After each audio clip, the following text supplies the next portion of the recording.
about my set. I said it'd be 5 minutes, but it ended up being kind of like 10. Before when I sent out the links, I just got offered a snack and I was kind of hungry. And I was like, might as well eat before a stream.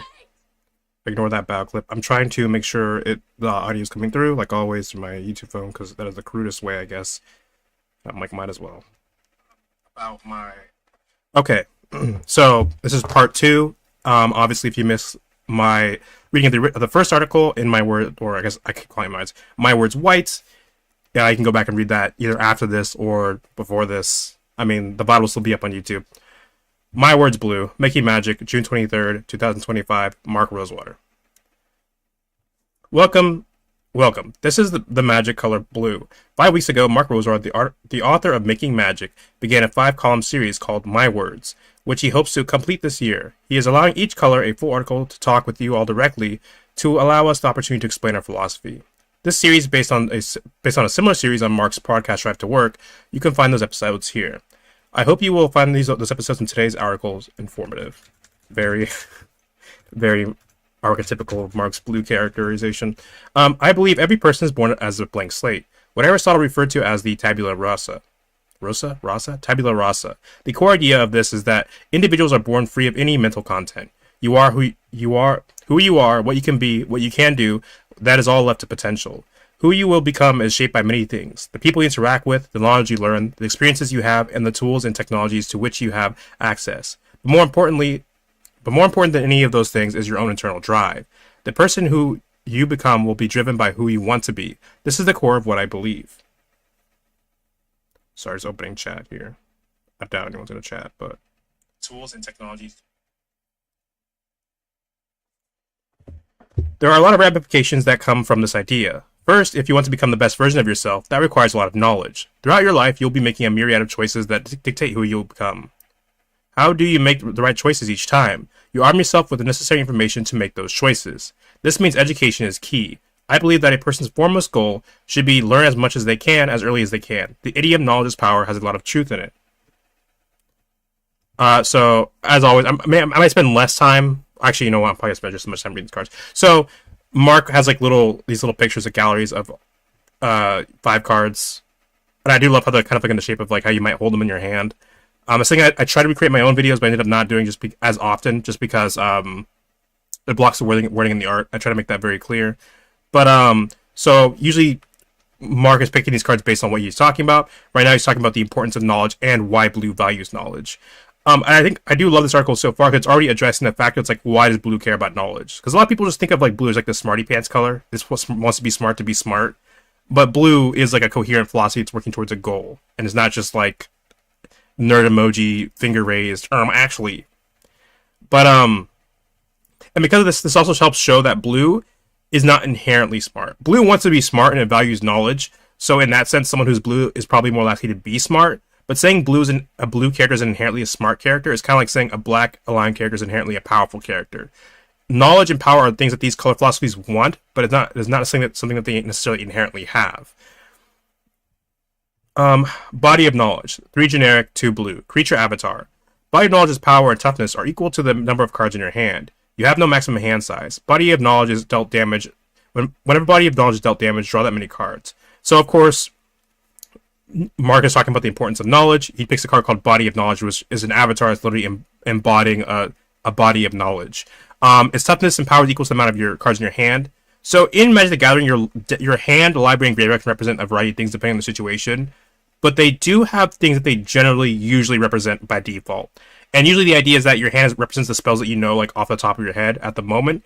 And your, like, deck is more like memories that you're trying to, like, rummage through or trying to find answers to. So by having cards that reward you for having cards in your hand, that's a very blue thing to do, because blue wants to reward you for having knowledge. It wants to reward you for seeking knowledge. And how do you seek knowledge? Drawing cards, looking for answers. So the more cards you have in your hand, the more powerful certain blue cards get. It also reduces the maximum hand size, because blue is like, I want more knowledge, I want as much as possible. So it makes it so that you really can't forget anything. You can hold as much knowledge as you can. And also when it's dealt damage, you draw a card. So whenever it gets hit by a threat, you start looking for answers. Deduce. 1 generic, 1 blue. Instant. Draw a card, investigate. Critic Clue token. It's an artifact with 2 generic. Sacrifice this artifact. Draw a card. Prophet lit up like a man who had just been handed a glorious and unexpected gift. I know who's responsible for this, he said, and I can prove it. So deduce is obviously to like figure out who's responsible for something. Prof is obviously detective. So obviously detectives as a creature type tend to have like a bit of a blue bent. I think there's detectives in like every color I want to say, but they're primarily blue and white. I want to say, which I read. Hold on, we're just gonna type detective. So they're detectives in every color, but they are primarily blue and white. The reason for this is that, of course, blue cares about knowledge. It cares about finding answers, the truth. So, of course, blue leads it to being a detective a little bit. And white, it's more like morality. White wants to find the truth because it wants to do the right thing and make sure everyone else is doing the right thing.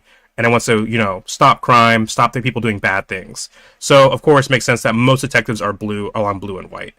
Of course, you obviously have your red detectives. They have their own motivations for doing what they do. But I will probably talk about those. One day, I do want to get, sit down and, make... Actually, I love this card art. One day, I do want to sit down and, make a color exploration of, every creature type. But that is not today, so I can't really get into that. Rush of Knowledge. 4 generic, 1 blue. Sorcery. Draw cards equal to the highest converted mana cost among permanents you control. Limitless power is glorious until you gain limitless understanding. Ixidor Reality Sculptor. Hold on. Should I know who Ixidor is? Because that name sounds familiar. Vision of Ixidor. Ixidor Reality. Oh, he does have a card. These creatures get +1/+1. Turn target face down creature face up. Reality has exiled me. I am no longer bound by its laws. Anyway. So, of course, Rush of Knowledge.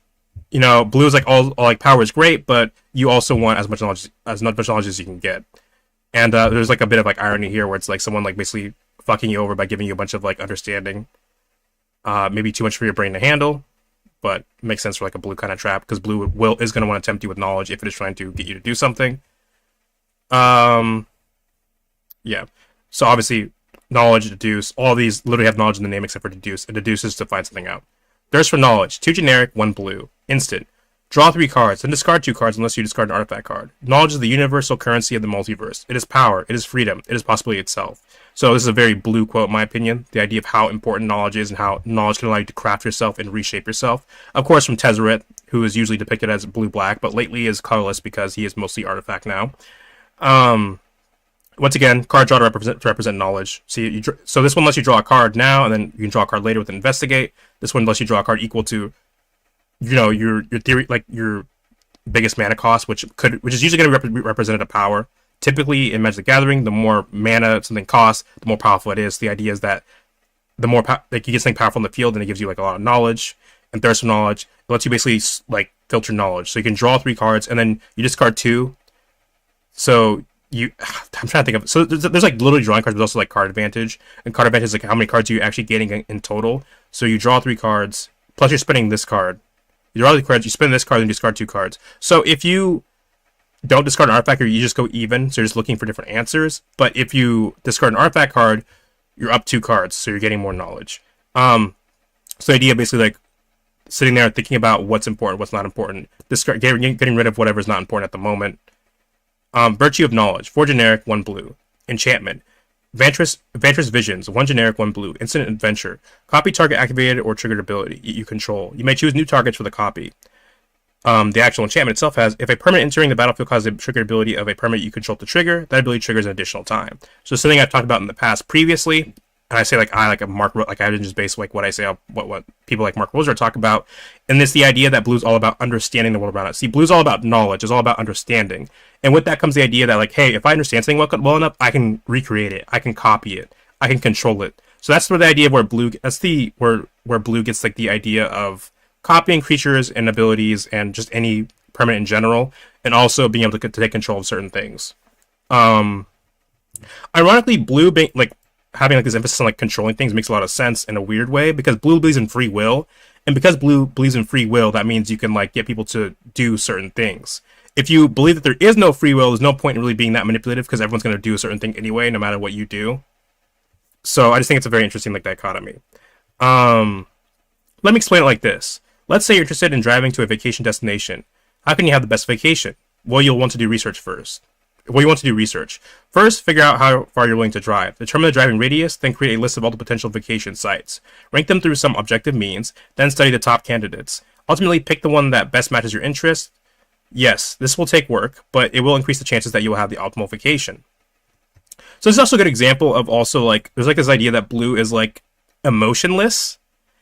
So blue is not about necessarily about having no emotions. It can be about that. There is a version of blue. Certain characters who are blue believe that like you should remove your emotions. You should be completely objective. But that's not an inherent trait of all blue characters or characters who align themselves with blue philosophy. Blue is just saying that you should think first basically and not let your emotions just like guide you impulsively and randomly. You should basically use your forethought. You should think about things. And blue is also arguing that in the long run, if you do things like logically and reasonably now, you will have what you want later. You'll have more of what you want later. So this is a good example of that. A vacation, at the end of the day, is just meant for you to enjoy yourself. So this is blue giving a good example of how thinking objectively. Well, I say objectively, but like all the colors think they're thinking objectively. So I try to avoid like certain phrases like that, like objectively. But this is a good example of what I mean, where blue is saying like, here's an example in which the end goal is for you to enjoy yourself. But in order to do that, you have to be able to sit there and think about what you need, and not let your emotions just guide what you want to do. Because just getting into a car and just driving randomly and hoping you end up in a good spot may not lead to a good vacation. So this is a good example of what blue means in that like your mind and heart are not always like completely at odds, and picking your mind over your heart isn't always the same as like stifling your emotions or saying going with your heart is like inherently evil. It's like saying like sometimes going with your mind in a way will get you what your heart wants down the line. In contrast, you could just get in your car and start driving, allowing a chance to determine your path. What are the odds that this leads to you finding the optimal vacation site? Minuscule. Minuscule? Ugh. Maybe you'll find that site if you're lucky, but statistically speaking, your odds are low. And if you do this every time you take a vacation, the law of averages will ensure a high rate of failure. This is how people live their lives. This is how most people live their lives. They make key decisions on a whim, not taking the time to understand the ramifications of the choices they're making, always acting without thinking first. That's why I'm a big advocate for not rushing decisions. It's better to take your time to understand all the ramifications of your choices, so when you finally do decide, you're making the best long-term decision for yourself. So when you finally do decide, you're making the best long-term decision for yourself. So once again, I think more people need to think about how the color philosophies are represented within the card game, because it actually does a really interesting job of trying to get you in the shoes of the color that you're playing. So for example, blue wants you to make careful, calculated choices. So most mono blue decks are going to be slow in terms of play. Like they're not as fast as red. They're slow. They want you to methodically think about what you're doing and play carefully and thoughtfully. Not that like red isn't thoughtful in a game Magic the Gathering. Obviously, if you're playing like aggro, there's a lot of thought in like the order you're playing stuff. But it's the idea that like blue would rather win carefully and like methodically and slowly with like control or tempo than it would just like running in and just hoping it can defeat the opponent fast enough. Yes, this means slowing down, but there are a lot of advantages to taking your time to understand what you're doing. Doing something correctly affects the rest of your life. I could just take the first job that offers me a position or marry the first person who shows an interest in me. But will that lead to my best life? Don't I want a job that challenges and satisfies me, and a partner that best complements who I am? Living your best life takes work, but I promise that it pays off in the long run. So once again, I think Mark's doing a very good job. I said this in the last article, but so far these articles have been the best like color pie articles written by Mark Rosewater, like period, I think. In the fact that they're really good to give to like people who are new to the color palette and trying to explain to them in a succinct way, but also like laying the groundwork for like a lot of the nuances. It's like once again, blue is not like inherently opposed to emotion. Here, blue is bringing up marriage, which most people do. Most people in the modern day want to get married out of love. There's like a lot of political marriages, etc. But in this case, a lot of people are going to think marriage and going to think it's like a very emotional thing you're doing because you love that person. And I think Mark is doing a good job of addressing the fact that like blue isn't emotionless. Blue cares about like certain emotions. It's just that it's about controlling your emotions and managing them and tempering them with your expectations. So that way, even if you don't get what you want immediately, which would be maybe to get married or whatever, you might get the best possible option down the line, which is still to get married, but like to someone who like, who actually cares about you and you actually care about, and complement each other. Before I move on to my next point, I do want to stress that knowledge takes many forms. Knowledge can be a formal education, where you seek out the best teachers who challenge you to learn and grow. Knowledge can come from reading, listening, and watching. Most knowledge has been recorded in some form, be it in words, sounds, or images. Find it, absorb it, learn from it. Let each thing you learn inspire new questions that will send you to new sources. Knowledge is about communicating with other people. Everyone you meet will know things that you don't, or may be an expert in areas you aren't. Talk to them, allow them to share their knowledge and wisdom. All this is a lifelong task. You'll never know everything, but you can always learn more. So once again, The phrase Mark tends to use for blue is perfection through knowledge. Blue does not inherently believe in literal perfection. And this is what's being hammered home here. Blue is not saying you can literally become perfect. It is saying that striving for that goal, though, and always trying to improve yourself continuously is like a worthy goal. It is not saying you should literally just aim to become perfect, because that's never going to happen. Or that if you are going to aim for to be perfect, understand that you will never be perfect, but it's still like a worthwhile goal to try to improve yourself and become the best version of you that you can be. Pearl of Wisdom. 2 generic, 1 blue, sorcery. This spell costs 1 less to cast if you control an otter. Draw 2 cards. Otterfolk divers compete to bring up the biggest, purest pearls they can find. Storing elemental magic in them is a bonus. So, this is obviously from Bloomburrow, but, you know, draw a card, cares about knowledge. Costs less if you control an otter because there's otters on Bloomburrow. Ponder, 1 blue. Look at the top 3 cards of your library, then put them back in any order. You may shuffle. Draw a card. When you learn to read the tides of fate, it's easy to catch the outcomes you desire. So once again, Ponder is all about, you know, being able to predict what cards are coming next and controlling that, and also like drawing a card for more knowledge. Ripples of potential. So once again, blue has a big emphasis on potential. The idea that you can become whatever it is you can be, that there is free will, that you can, that with the right amount of knowledge and technology, you can mold yourself into whatever you want to be. So ripples of potential. 1 generic, 1 blue. Instant. Proliferate, then choose any number of permanents you control that had a counter put on them this way. Those permanents phase out. To proliferate, choose any number of permanents and/or players, then give each another a counter of each kind they already have. Treat phase out permanents and anything attached to them as though they didn't exist until the controller's next turn. So I mentioned how blue has like a lot of copying stuff. It can copy permanents and also abilities. It can also copy counters for the same reason. The idea that blue wants to understand stuff, and that if you understand like certain counters enough, you can just recreate them or recreate what put them on that creature in the first place.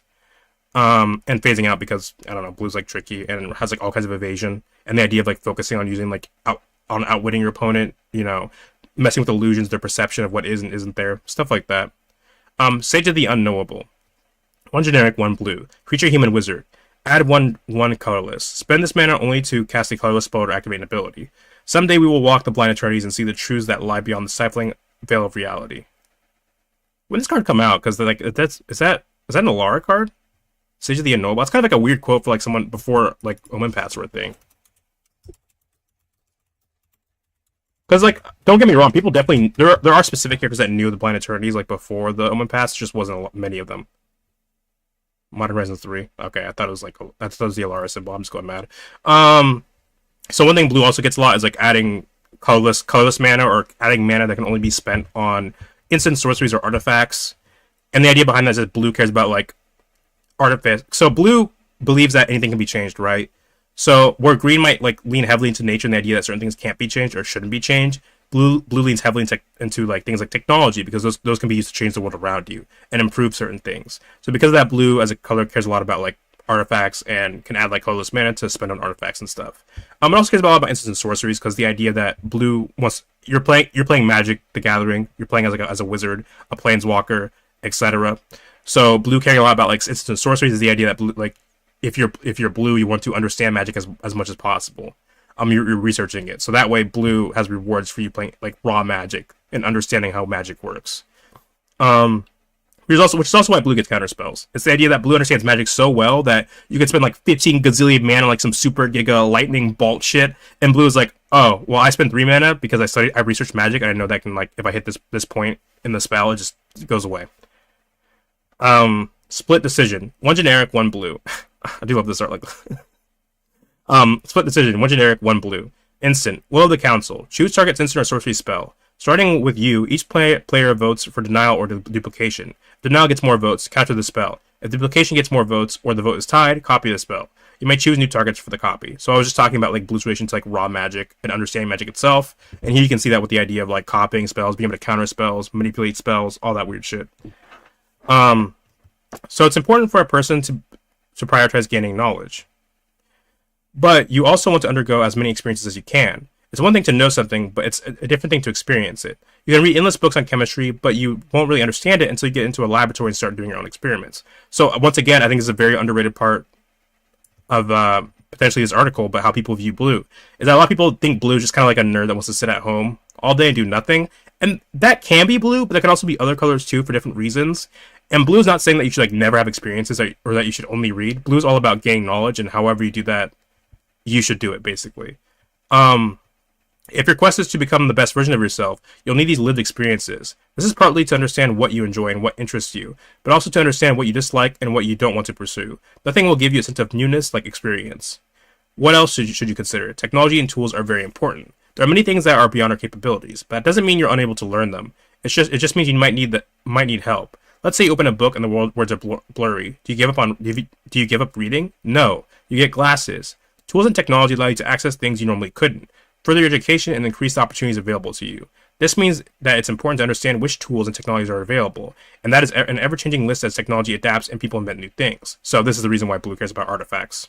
If you ever wonder why Blue cares so much about artifacts, that is why. If you ever wonder why Green destroys artifacts so often, it's a bit more of a complicated answer I'll get into later. But basically, the idea that like artifacts can be used to disrupt the natural order. But even then, calling green green just the nature color is a bit oversimplistic. I find most of the time, green is more about accepting the world for as it is, which can mean including accepting like certain like artifice as like a part of the world. But the idea that like your opponent might be using artifacts or enchantments to disrupt the natural world how it should be, and then green is like I'm going to destroy that to keep things the way they should be.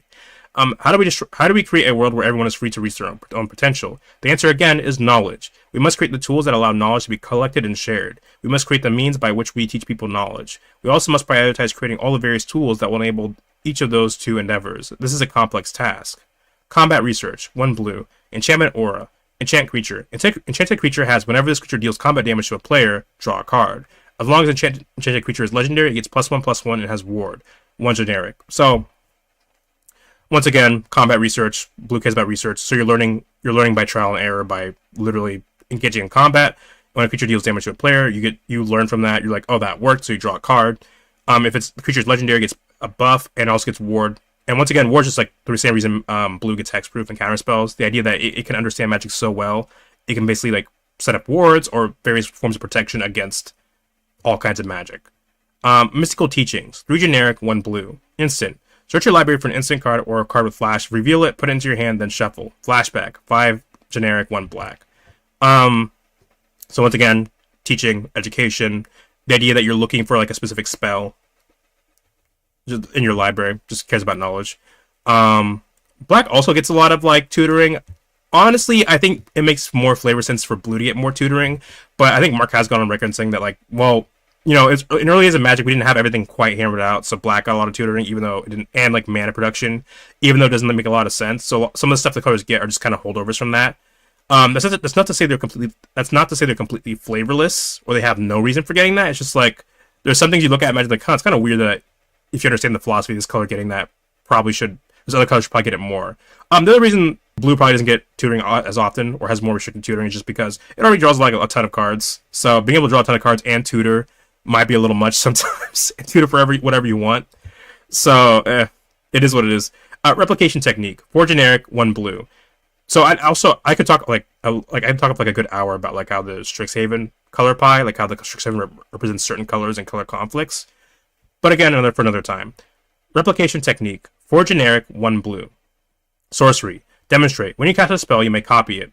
If you do, choose an opponent to also copy it. Players may choose new targets for their copies. Create a token that's a copy of target permanent you control. So once again, blue all about copying stuff. If you can understand it, you can recreate it. So, Seer of the Last Tomorrow, 2 generic, 1 blue. Feature Naga Cleric. Discard a card. Target player puts the top 3 cards of his or her library into his or her graveyard. The truth has been here all along. The hours as we understood them are lies. So, I mean, Seer of the Last Tomorrow. Blue does have like emphasis on like prediction. We're seeing into the future, clairvoyance sometimes. So here you can discard a card to gain more knowledge. So you can throw away a piece of knowledge and then get more knowledge by putting it into your library for later. Or I guess it's more accurate to say that it's more about reclaiming lost knowledge. Like blue has a lot of cards that help you basically quote unquote remember stuff by putting stuff from your graveyard into your library or into your hand. Well, into your library mostly. I can't really think of a lot of. I mean, there are blue cards that put stuff in your hand. It's just usually very specific. But the idea is that blue has like a lot of cards that help you quote unquote remember stuff flavorfully. It's like the idea that regaining lost knowledge, searching the ruins, and sets like the newer Brothers War sets. Like one thing that we see is like the library being treated as like sort of like a dig site where you can where like it has like excavate keywords. I believe was it excavate was the keyword.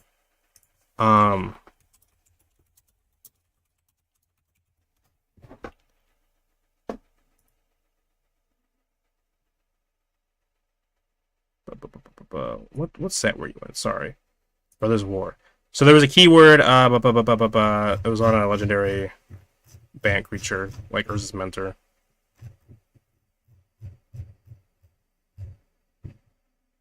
Okay, look. Well, I think I'm remembering the keyword wrong, but either way, the point is that sometimes the library is treated as like also like, or in graveyard treated as like ruins or excavation or knowledge to be reclaimed, stuff like that. Sometimes that's the reason blue cares about that kind of stuff.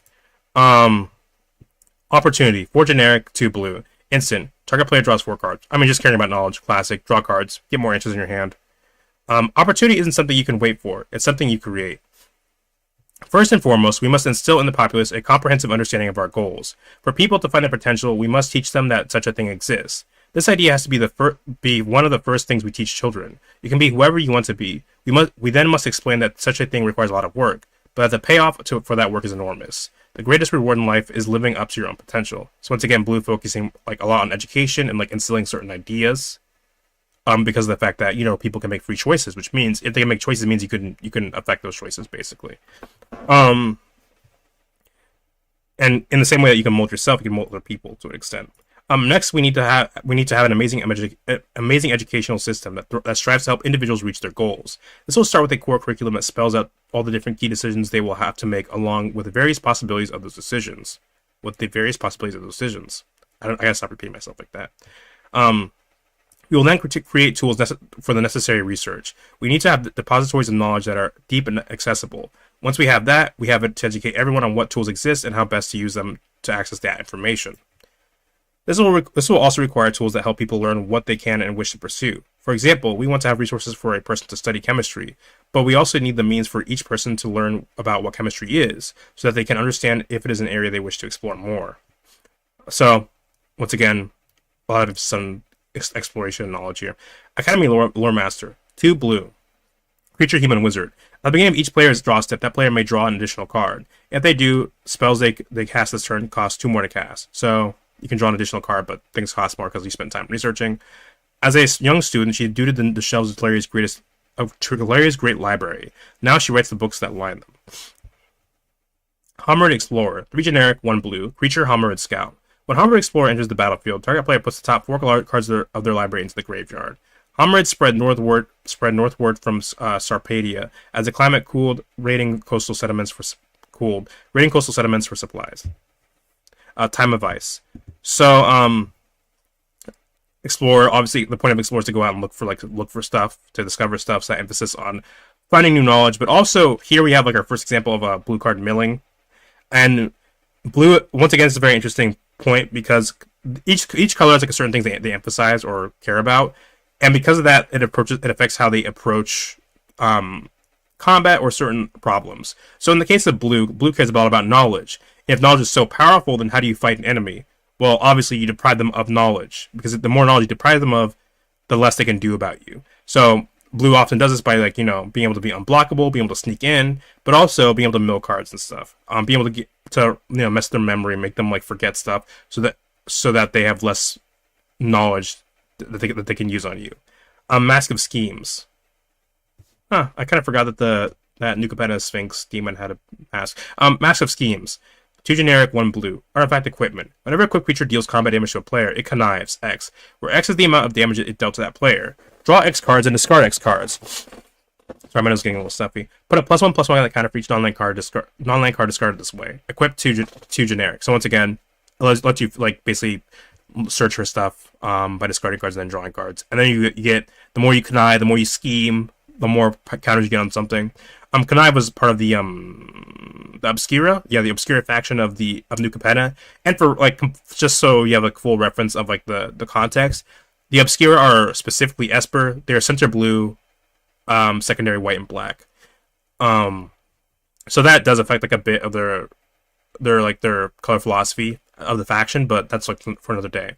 Sphinx of Enlightenment, 4 generic, 2 blue. Creature Sphinx, flying. When Sphinx of Enlightenment enters, target opponent draws a card, and you draw 3 cards. I would be a fool if I taught you everything I know. So once again, it might seem, at least at first, it might seem contradictory for blue to care so much about knowledge, but then deprive people of it. But from blue's perspective, it's sort of sometimes the best way to fight people is to not let them know that you're up to something in the first place. So blue, like, it's like fighting. The best way to fight a person is to deprive them of knowledge. Um, so your opponent draws a card because you're teaching them, but also you're holding, you're learning more. You're holding like your cards close to your chest, so you draw 3 cards. Um, Also, like blue gets. So I haven't really talked about creature types a lot. So some of the creature types are just like more symbolic, I think. Like Homerids, for example, blue just gets like a lot of sea creatures because it's just an association that blue has with like water and ice, and like the idea that water represents a sort of like fluidity, the ability to change, but also like in classical elemental thinking, fire, earth, water, and air, and that sort of like alchemical Western European line of thinking. Um, Air and water represent like higher elements, like the thought, like the mind, spirit, etc. So blue leans into that like metaphorically a bit more. Um, it's also like blue gets a lot of flyers, like the idea of like evasion, but also the air and the wind. As far as sphinxes go, I think sphinxes are like one of like the best choices for like I forget what they call them. There's like hold on. There's like iconic creatures, and then give it a second. So I kind of want to. I'm trying to use the Phantom Wiki less. I'm use the Scryfall, not the Scryfall endorsed MTG Wiki more, but this is the fastest thing at the moment. So there are characteristic types, which are like basically like smaller creatures that are often used to represent a color more often, and then like iconic, which are like the bigger heavy hitters. So a lot of the creatures, the reason they're put in certain colors is kind of obvious. It's like angel, because angels are often associated with like a strong morality and like justice. And there's like agents of like a benevolent god or something that enforces some idea of justice. That for blue, Sphinx makes a lot of sense because Sphinxes are not all Sphinxes, but like a lot of them are associated with like knowledge and riddles. Like the idea that a Sphinx will reward you if you can show that you know something, if you can show that you have the right knowledge. So it'll like give you a weird riddle. If you have the intelligence to solve it or have the knowledge to know what the answer is, you get rewarded by the Sphinx. If you don't, you probably get eaten or something. Unstoppable Plan. 2 generic, 1 blue. Enchantment. At the beginning of your end step, untap all non-land permanents you control. Jace knew that if he just had time to explain this plan, he would find support. Unfortunately, time was in short supply. So it's again planning and scheming. One thing blue also does a lot of being able to like tap and untap stuff, like this idea of sort of like trickery. Like your opponent thinks you're tapped, but you can untap something suddenly, or you can stall for time by tapping something an opponent controls. In this case, at your end step, it untaps all non-land permanents you control, which helps you stay like more vigilant and like also gives you like a defensive quality that blue tends to like, where like blue tends to have higher toughness than power, kind of like white. Just the idea that you can manipulate like both your own creatures but also other creatures. Like you can manipulate your own creatures to untap them sooner. This isn't just an investment in tools and technology, but in people. There is no higher calling in our society than teaching others. Spreading of knowledge is the central pillar of our society. The people who help spread that knowledge must be revered. We want the people who are the best at spreading knowledge and helping others to feel encouraged to do so. Society can only be strong as the people who teach this as society. So you can see why blue gets along with white. It's like blue has this idea of like improving. Blue basically believes at the end of the day that in order to be the best version of yourself, you have to be living the best version of society that you can. So that overlap is very clear. And the reason blue gets along with black is like the idea that black does care a lot about self-improvement. Black is about like the idea. Black can have a very like narrow idea of what it means to be better, which is like having more power and sway and strength over certain things. But blue and black get along because like this idea that black cares a lot about self-improvement in the individual in a way that blue does sometimes like. It's also important to understand that this optimization is not limited to individuals. You should strive to be the best person you can be, but you should also strive to have the best family, the best community, and the best society. Part of being the best person you can be is being part of something larger than yourself. Just like we need tools to enable individual improvement, we also need tools for larger groups in society. Creating the type of society that I want also requires a certain mindset. The key to finding your ultimate potential is the creation of a society that values efficiency over expediency. The society must prioritize intellect over emotion. Understanding the importance of taking your time to do something right and account for all the variables. We can have a perfect society, but perfection comes with a lot of work. So I'm gonna like last time, Mark kind of switches up like the order of when he shows the cards here as we get down. So I'm gonna start reading what's under the cards first, and then going back up and talking about the cards a little bit. Let's talk about the other Magic colors. I'll start with one of my allies, white. White shares my desire for optimization, especially on a societal level. White is an amazing motivator. White understands that the key to influencing people is to provide them with information and teach them the ramifications of their decisions. White also understands the value of long-term thinking. It's not afraid to take its time and strategize for the best outcome, even if that will require a lot of tiny steps along the way. White, like me, is willing to put in the work to get the outcome at once. White is much more focused on the outcome of the group over the individual. While White is amazing at communicating, it favors a strong, singular message over a more complex one. I want everyone to find their own unique path, while White sends everyone down the same path. I understand there's a lot of power and simplicity of message, but it limits individuals' potential. Blah. So this is also kind of reflecting the fact that white is next to green in the color pie, which is to say, while blue believes that in tabula rasa, green tends to be leaning more towards the opposite. Green believes that we are born a certain way, or we have certain things we cannot change, and we should accept that.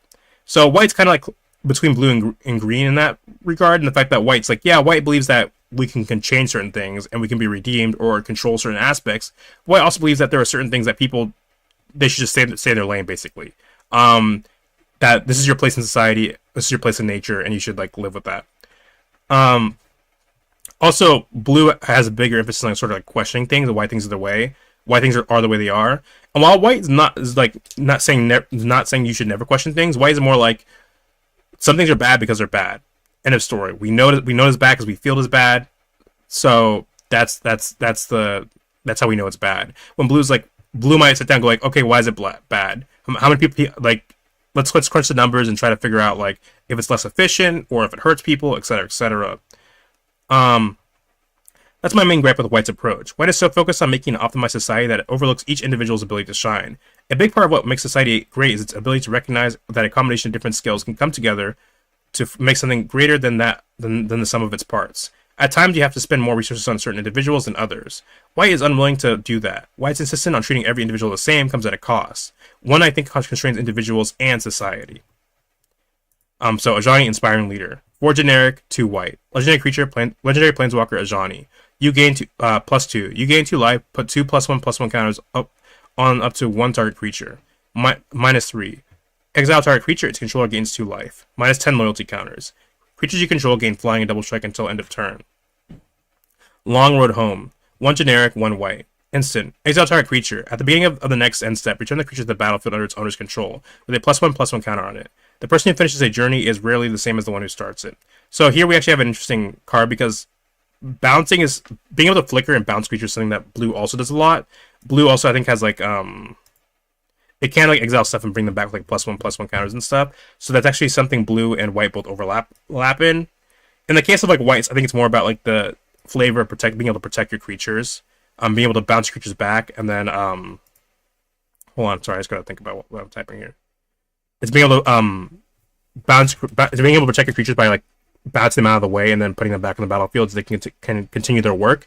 In the case of blue, it's also about this idea of trickery and knowledge, the idea that if you can predict what your opponent's going to do, you can exile something suddenly, or you can give the illusion that something is not there, mess with where things are, etc. Exile, return. I swear it's a Teferi, a card with Teferi on it that's return with a +1/+1 counter on it.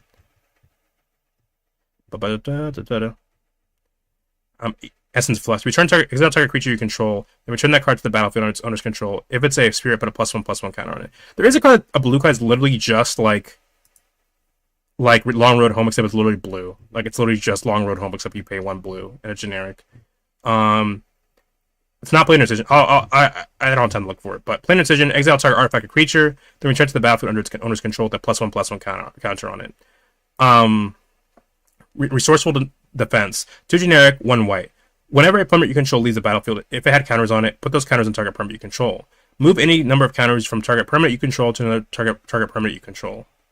So once again, this is showing white wanting to protect people, but I think, so this is a picture of the brokers on New Capenna, and the brokers are banned, so they're central white, secondary blue, and green. And so they both have this emphasis on protecting certain things, usually at a cost. They're shady brokers. So yeah, they say that they'll protect your business, but it's usually some sort of scheme or cost. But this idea here that they want to protect stuff, and then blue and white and green all care about like shield counters and stuff like that. Um, Speaker of the Heavens, 1 white. Creature human cleric, vigilance lifelink. Create a 4/4 white angel creature token with flying. Activate only if you have at least 7 more life than your starting total and only as a sorcery. Unbound potential, 1 generic, 1 white. Choose one. But +1/+1 counter on each of up to 2 target creatures. Proliferate, entwine. So blue can also proliferate. So I think Mark just shows like a lot of these just because they represent like, you know, white wanting to help people or lead people. Next, let's talk about black. My other ally, black, is the magic color that most agrees with me on the importance of personal choice. The individual is free to choose who they are and their path in life. Black and I don't believe in destiny or the idea that things outside of your control dictate your life. So once again, so if you bring up the color pie, if you look at a color pie, the example of the color pie, blue and black are actually both enemy colors of green, and that's one of the things that makes them both enemy colors of green, is the idea that green believes there's certain things you can't change or that certain things you are not in control of, and blue and black are more like, hey, you can basically control just about everything that's happening to you directly, like within reason. You know, one thing that blue also doesn't like is like, you know, red colors like red philosophy emphasize impulsiveness, and that's kind of like where white and blue also are both enemy colors of red. The idea that they both emphasize like, you know, thinking first and also putting others above yourself sometimes, over your individual choices. Black and I don't believe in destiny or the idea that things outside of your control dictate your life. I'm more focused on identity, who you are, and black is more focused on one's personal role, what you're able to do, but the two intersect. We also agree that part of succeeding is taking advantage of the knowledge you have that others don't, because I believe knowledge is power. Because I believe knowledge is power, I understand that part of winning a fight is having a better understanding than your opponent about what elements of the conflict matter. So, again, this is what I was talking about earlier, is because it might seem contradictory that the color is all about is preaching about knowledge would deprive other people of knowledge. It actually makes a lot of sense because the idea that blue knows how important knowledge is. So if it's going to fight you, it's going to try to attack how much your sense of knowledge, how much you know. That means subterfuge and misdirection are often key to victory. Black has more of an I'll do whatever I want to I'll do whatever I have to do to win attitude, but we both believe there's power in wielding knowledge as a weapon. While Black and I both want individuals to optimize their abilities, Black is willing to do things that I am not. Part of my vision for society includes allowing each person to shine and creating a society where individuals work together. Black is more than happy to allow some individuals to shine at the expense of others. That's something I'm not willing to do. So basically, black is all about putting yourself first, right? So black is willing to create a net negative for like society or not all black characters, but a lot of black characters are willing to create a net negative for society if it puts them on top or gives them a benefit.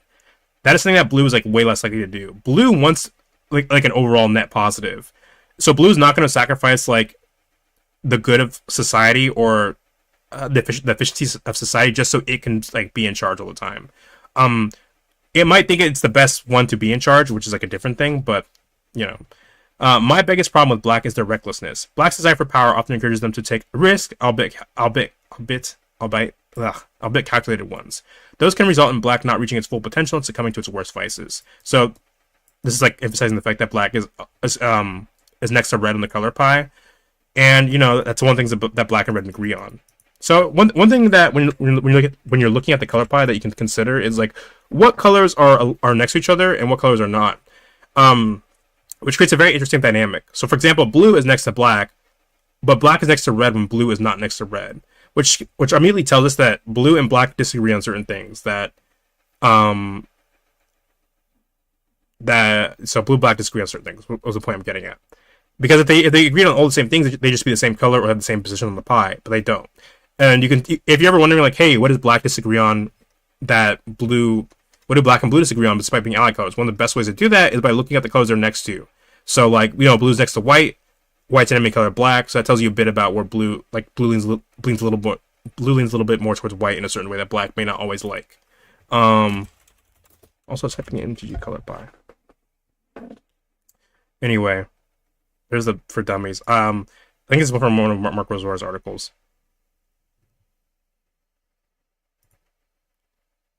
Whoops. This is just like a good image. Sometimes for some reason, it's really hard to find like a good solid image of just a color pie. It's not like floating in space or something. Anyway, so we'll have to do. So anyway, so here's an example. There's blue, and then blue's in because of the green and red. But black is next to red and next to blue. So anyway, Daring Demolition. 2 generic, 2 black. Sorcery. Destroy target creature or vehicle. Living so close to death gives the Aetherborn an unusual perspective on the risk. So once again, we're just talking about how blue sees black is a little bit too risky. Here's an example of that. Demonic Bargain. 2 generic, 1 black. Sorcery. Exile the top 13 cards of your library. Then search your library for a card. Put that card into your hand, then shuffle. Do not try to negotiate with me, human. You want power? This is the price. Or Mandal. So one thing that blue was talking about how like certain risks black can take, and why black is like, and how black is more like the ends justify the means. You can kind of see this with like how a lot of black cards have an extra cost to them, where you have to sacrifice a creature or like exile cards from your library or something in order to get a certain effect. So that it's just the idea that if you're playing black, it's trying to get you to trying to push you to making certain sacrifices to get you what you want. In a way that a lot of other colors may not be willing to do. Reckless Spite. 1 generic, 2 black. Instant. Destroy 2 target non-black creatures. You lose 5 life. The end is justified in being mean, or something like that. Okay? I feel like called out because I just quoted the ends just justify the means. So once again, it's a drawback. Black is going to do whatever it takes to win. Destroy target non-black creatures, and you lose 5 life because of it. Risky Shortcut. 2 generic, 1 black. Sorcery. Draw 2 cards. Each player loses 2 life. So this is actually an interesting one, because sometimes black just makes you, whoever's casting it, lose 2 life. But here, black also gets the life drain effects. So you draw 2 cards, but you're taking a risk by making yourself lose 2 life, but you're also draining life from everyone else. Don't think of it as cheating. Think of it as the track that they forgot to lay out for us. Rito and Writer. Worthy cost, 1 black. Sorcery. As an additional cost to the spell, sacrifice a creature. Exile target, not creature, or black planeswalker. So once again, black willing to sacrifice other people, or your little creatures or minions in order to get a job done. Victory survival is the tenet that guides us. My love know that I will always ensure your survival. Devir Mardu Warrior Final Letter. Why the fuck? Like, black has such like black has like so many yearners for some reason in the characters who are like missing their wives or some shit. Like in the last set, we got fucking in Edge of Eternity, we got like someone's wife got stuck like in a fucking time dilation bullshit, and this person like sacrificing other person. Her wife is sacrificing other people to try to save the wife stuck in the like near at the edge of a black hole. Like for some reason, Black Lives getting like a lot of yearners recently, which is like not complaining, it's just funny. With my allies out of the way, let's get to my enemies. First up is the color red. As I explained above, the key to successfully finding your potential is carefully thought out and long-term thinking. You need to use your intellect to examine each choice that comes your way, slowly walking through every option, weighing its pros and cons. Red has none of that. Red is all about emotions, snap decisions, and short-term thinking. Red not only throws away its potential with every decision it makes, but they seem to revel in the chaos. Red is the embodiment of carelessness, a dangerous force that can undo all of my hard work. The scary part of red is that it taps into the visceral part of a person that's incapable of employing logic. Emotions are faster and louder than thoughts. That mindset lulls you into doing things that you never would if you took just a moment to think about them. In a moment, you can take actions that can have lifelong consequences. That's the danger of recklessness. It might take years to reach the pinnacle of your potential, but you can destroy that work in seconds. I do appreciate that red is very creative. An important part of living an intellectual life is understanding that the correct decision isn't always the obvious one. Sometimes the most obvious element of a problem hides out of view. You have to be willing. Sometimes the most important element of a problem hides out of view. You have to be willing to change your perspective to find it. Red is careless and reckless, but that disconnected state allows them to access these tangential ideas in a way I'm honestly impressed by. So one thing that red and blue do have in common is like this emphasis on creativity, which you can see in, like, for example, the Prismari faction. The Prismari are a blue-red faction, and they're all about the art. Blue and red both have like this emphasis on art for that reason, like this idea of creativity and. Sorry, hold on. What? Did they have like a more specific name? If I type in Lorehold, I'm sorry, Lorehold is. Was this cracker like around the? Sorry, it's not on my screen. It's just like on the actual image. Strixhaven color equal UR. Whoops, what did I do? So blue and red both have this emphasis on art. So red sees art as more like a self-expression, like expressing your emotion as an individual, but blue sees like art as self-expression, but also like something that you can perfect. You can get better art, you can learn specific art techniques, etc., etc. And so this is kind of like where blue and red kind of unite, like in this idea of like creativity, like the idea of like creating something new, but also trying to perfect it. Coming up with the new ideas, going where no one's ever gone before, that kind of stuff. Aggressive Instinct. 1 generic, 1 green. Sorcery. Target creature you control deals damage equal to its power to target creature you don't control. Mawu was wary that day, as though he sensed the danger ahead. Jiang Yanggu's travelogue. So aggressive instinct. What? Hold on. I'm doing this in the wrong order. Blitz of the Thunder Raptor. This is a card I used to run all the fucking time. I remember when like Ikoria came out. I had like an Izzet deck, like Niv Mizzet, and I'd run this shit all the time because I just have a bunch of stuff like instant sorceries in my graveyard. It was the fucking bomb. And exiled shit. Oh, that shit was amazing. Blitz of the Thunder Raptor. 1 generic, 1 red. Instant. Blitz of the Thunder Raptor deals damage to target creature or planeswalker equal to the number of instant and sorcery cards in your graveyard. If that creature or planeswalker would die this turn, exile it instead. The sound of Vadrok's gigantic wings is ominous, but the true terror is when they fall silent. Boom Mobile. 2 generic, 1 red. Hashtag when are we getting Boost God? the Goblin Boost God as a card. Artifact Vehicle. When this vehicle enters, add 4 mana of any color. Spend this mana only to activate abilities.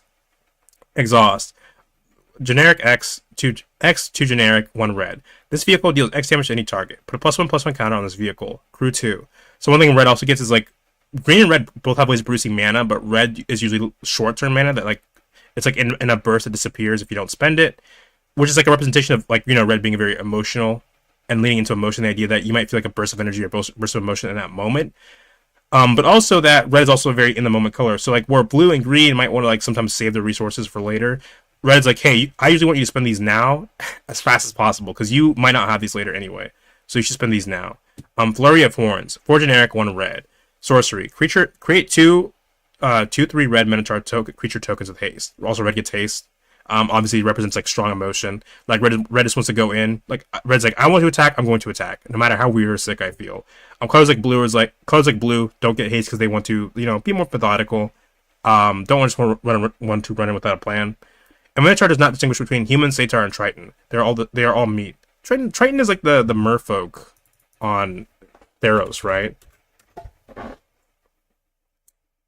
Yeah, are they merfolk or are they giants? Hold on. Sorry, I'll check it on chat. They're all merfolk. It says merfolk. Actually, really read the creature type. What? Merfolk. Okay, they're merfolk. That one's just big because he's a weird Dickspawn Triton. Okay, so Tritons are merfolk. Quick draw. 1 red. Target creature you control gets +1/+1 gains first strike until end of turn. Creatures target opponent control lose first strike and double strike until the end of turn. So sometimes you'll see stuff like this in red where red can grant first strike or double strike, or just has it naturally. The idea here is that white gets double strike and first strike because it represents a sort of discipline and training. And they can also be used defensively to protect you. In the case of red, the idea is that they can be used more offensively, but also red is like very emotional, very in the moment. So it's like the idea that you're swinging first, asking questions later. So like there's like no hesitation on what you're doing. And here, this is an interesting card because it actually makes other creatures lose first strike and double strike. I think the idea is that you're just moving so fast, you're just so quick that things that would otherwise have double strike and first strike basically seem like they don't. The opening of Omen Paths awoke the wild magic of Thunder Junction. Settlers dubbed it Thunder and put it to use in everything from farming tools to deadly weapons. Wild Ride. 1 red. Sorcery. Target creature gets +3/+0 and gains haste till end of turn. Harmonize. 4 generic. 1 red. You may cast this card from your graveyard for its harmonized cost. You may tap a creature you control to reduce that cost by X, where X is its power. Then exile the spell. So I think this is actually because it has harmonize. We can assume it's from like the teamer on Tarkir. I don't know why that blinked on me for a second. The one thing red also gets is like where other colors might give +1/+1, or like boost the attack and the toughness. Red often gets cards that like boost power but not toughness, which is like the idea that red being kind of like short-sighted sometimes, or just focusing all on what it wants to do, which is sometimes to attack and then leaving itself like a bit defenseless, being a little reckless. That brings us to my other enemy color, green. Our conflict is one as old as time, nature versus nurture. Green believes that you're beholden to your genes, that who you are is based on the innate qualities you were born with. Green does not believe in a blank slate. You enter the world with the identity you will have, and your job is to accept it without complaint. There's no alternative. That's the antithesis of what I believe. Green doesn't believe in the concept of choice. They feel you have no say in who you get to be. Green is basically against everything I believe in. Like red, green has a disdain for intellect. Green is all about instinct, about creatures acting about creatures acting based on the natural impulses they were born with. Green hates artifice. They consider anything that isn't natural to be an abomination or to be destroyed. Okay, so this is like another time where to emphasize the fact that we are getting these from like the perspective of whatever article whatever color the article is focusing on. So I find this to be a kind of reductive, a reductive view of green as a philosophy. So it's important to not base your philosophy, like how you view these colors, solely on, like, for example, what an article talking about blue is saying about them, because blue is obviously an enemy color of green. So like green and red are going to get slandered a bit in articles like this. So just keep that in mind for when we go like over green later or something. Left unchecked, they will abolish all my tools and technologies. They only believe in a narrow band of education. In Green's eyes, you should only study what was and never what could be. Green wallows in ignorance and repeats all the mistakes of the past. One of the things I think is important is that good ideas come from every aspect of life. While I don't believe in simply repeating what came before, I do recognize that nature has a lot of great ideas. That evolution as a force is a positive one. Well, I mean, I view it as neutral. It's the one area where I do see eye to eye with Green. Natural evolution does allow better ideas to win out, and there's a lot we can learn by studying that. So I will say, like, I talked about how this like version of Green that's being spilled here is simplistic, and that's not because Mark is ignorant. It's actually representative of how well Mark understands the color pie and the perspective he's writing from. It's just something that like I like to like let people know. Just like I'm just like, because you can have a version of Green that's like okay with certain forms of tools, technologies. Like there's like this idea of Green that's like a bear, that the only way you can be Green is like a bareback, like bare naked in the woods. The only thing you have is like the skin on your back, and you're just like bashing everything like a fucking caveman, and that's the only way you can be Green. But Green's way more complicated than that. Green is about like accepting the world for as it is. One of the examples I like to use here is Capenna, right? Capenna is a city, and it has like a couple green factions and green people on there. And you might say, well, how's Green exist in a world where you have to live on a city where everything else is destroyed? And the idea is that like it's learning to accept that this is the world as it is, and trying not to change that, and learning to live with it. You also have like places like Kaladesh that have like plenty of green characters that are into technology, and it's just a version of Green that's all about like that's fine with certain forms, with specific forms of technology, but also like the idea that technology should be living in harmony with nature, not usurping it. And for some Green characters, they might see like humans building stuff in this like as like a natural process in its own right. For example, like beavers build dams, but most people would not argue that what beavers are doing are unnatural. So someone might have like a much more complex like take like that in Green that applies sort of like to people, where it's like this idea of, well, people build stuff, people make cities and stuff, but that's like, you know, that's also part of nature. The problem is just when it becomes a little out of hand, right? And we start polluting the environment. Now, not to say that there aren't versions of Green that like just hate all technology that can and does exist, whereas like Green characters that just hate all machines. That's very Green too. It's just that there's different facets and aspects of Green. Aggressive instinct. One generic, one green. Sorcery. Target creature you control deals damage equal to its power to target creature you don't control. Mau was wary that so Maru was wary that day, as though he sensed the danger ahead. Zhang Yonggu's travel log. Travel log? Is that like a word? Hold on. I've heard of like travel space log, but whoops. I didn't mean to put that slash there. I'm sorry, computer. Please forgive me. Travel log. A movie, book, or illustrated lecture about the places visited and experiences encountered by a traveler. Huh. Interesting. So Green has a lot of like bite effects. So there's fight effects, in which case two creatures fight each other, which means that they each deal damage equal to their power to each other. And then there's bite effects, which is a one-sided version of that. A bite effect is just a creature deals damage equal to its power to target creature.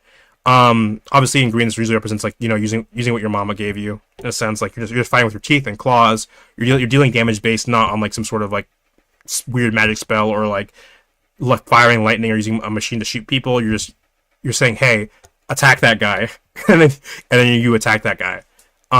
Architect of the Untamed. So once again, here's what I mean, where Green has like artificers and like creatures, that things that care about artifacts. Green is not only ever the artifact destruction color. It can care about artifacts.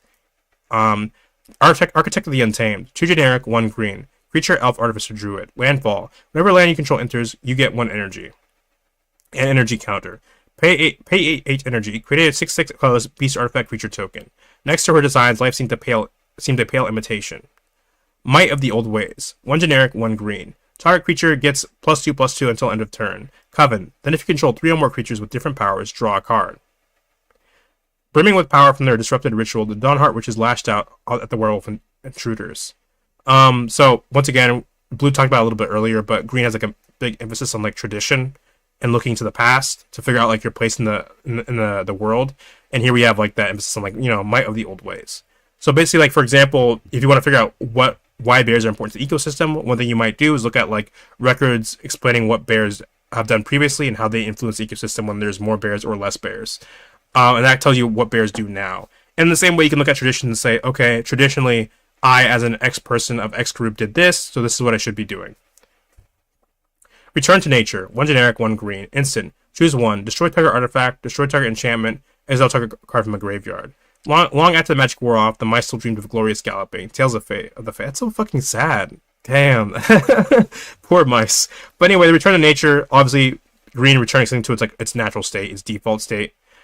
So you can destroy an artifact, which is usually but not always something that's artificial. You can destroy an enchantment, which is an artificial magic that's cast on something and has a persistent effect. Or you can exile a target card from a graveyard, which means you can like help it decompose, or you can no longer bring it back because what's dead needs to stay dead. Because trying to bring it back is like messing with a natural order sometimes. Tribute to the Wild. One generic, 1 green. Instant. Each opponent sacrifices an artifact or enchantment. You may enter, but leave those lifeless things of your world behind. Modruni Marrow Sorcerer. Isn't Marrow like a reference to Mark Rosewater's like moniker? Anyway, Marrow Sorcerer. So once again, destroys like things that are deemed like artificial or an affront to nature or unnatural. This brings us to my strengths and weaknesses. My greatest strength is obviously my knowledge. Sorry, my phone was acting weird. This brings us to my strengths and weaknesses. My greatest strength is obviously my knowledge. I simply know more things than the other magic colors. This grants me several advantages. First off, I can see and understand systems in a way the other magic colors can't. It's the reason I'm able to counter spells, something none of the other magic colors do with my proficiency. I have a nuanced understanding of casting spells. I can fight at a base level that other magic colors can't. So I like how it says like they can't do it consistently because they do have like ways of countering spells. The other colors, just obviously not consistently, and usually it's some sort of cost or restriction. So I think all the colors have at least had one counter spell in their history. Red usually has like some sort of random effect where like when you counter spell something random will happen, or it'll like replace the card with something else. All the colors have ward too. Ward is a counter spell effect where if you don't pay the ward, something gets countered. But my knowledge also gives me access to more ideas at a faster and stronger rate than any other color. So drawing cards. So you can draw more cards. This allows me over time to build up resources that can deal with any threat. Give me enough time and I can take down my any opponent, regardless of their weapon. I am the master of control. Kind of funny because blue literally has like a lot of ways to control creatures. And while red can also gain control creatures, red tends to do it temporarily and it gives them haste. Blue usually takes control creatures and it kind of gets them for the rest of the game, unless you can kill them or something. This, of course, leads to my greatest weakness. I need time to process. My process is about being thorough, but it isn't about being quick. If an opponent is too aggressive, I can get overwhelmed. Also, my magic is more reactive in nature, which can cause problems when my opponent is being less direct in their attack. Basically, when my opponent fights on my terms, I will dominate, but many foes don't do that. When I'm fighting against someone who's taking shortcuts, I can get in trouble. Yeah, so basically, if you get blitzed by a mono-red aggro deck, it's harder for you to find answers in time. Each color will explain their way the best way. Each of the other colors, though, will talk about how doing what they want will be good for you. I'm here to say that I want you to become the best version of yourself. All I ask is that you allow yourself the time and attention to truly understand who you are and what you need. Once you do, I will provide you with the education, experiences, tools, technologies, and time to allow you to reach that potential. I'm not asking you to do something for me. I want you to do something for yourself. Thank you for coming here today and listening to what I have to say. It's kind of interesting because I feel like Black is going to say something similar because Black is going to advocate for the individual. So I feel like when we get to Black, Black is also going to be saying something like, "Just look out for yourself, bro." White will try to get you to do stuff for it. You should be looking out for yourself. Let's see. Locus of Enlightenment. Legendary artifact. Locus of Enlightenment has each activated ability of the exile cards used to craft it. You may activate each of these abilities only once each turn. Whenever you activate an ability that isn't a mana ability, copy it. You may choose new targets for the copy. Witness the future. So once again, blue emphasizing prediction and trying to stay one step ahead of your opponent. 2 generic, 1 blue. Sorcery. Target player shuffles up to 4 target cards from the library and cards from the graveyard into their library. You look at the top 4 cards of your library, then put one of those cards into your hand and the rest in the bottom of your library in a random order. So one thing also blue gets a lot of is like being able to control the order of your library, like with Scry and stuff. The idea that you can like have control over the flow of information, or you prioritize the flow of information. Cartouche of Knowledge. 1 generic, 1 blue. Enchantment, art, or a cartouche.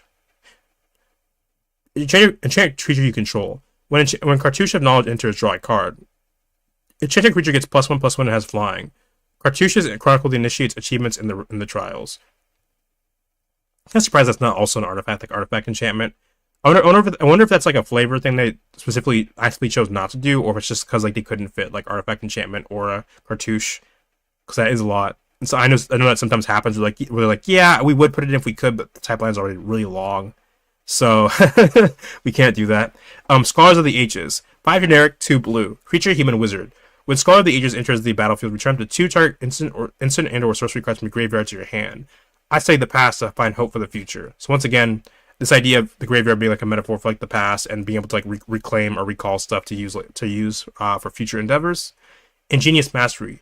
1 X, 2 generic, 1 blue. You may pay 2 generic, 1 blue rather than pay the spell's mana cost. If the 2 generic, 1 blue cost is paid, you draw 3 cards. Then an opponent creates 2 treasure tokens and then scry a 2. If the cost wasn't paid, you draw X cards. So yeah, just like representing like a mastery over magic, and scrying and getting information. And that is all. So next week I'm probably not gonna stream tomorrow. The reason I haven't been streaming games recently is not because I do find them really fun. I really want to finish Grid Force, but I've been working on like a big Hunter x Hunter project. I've been trying to spend as much time as I can between school and work, and also club stuff doing that. So I would like by next year, if I can get the video out that by next year, I'll try to like handle my time better and divvy it up a little more. But I think that's all for now. I'm not gonna play Arena on stream today, so I will see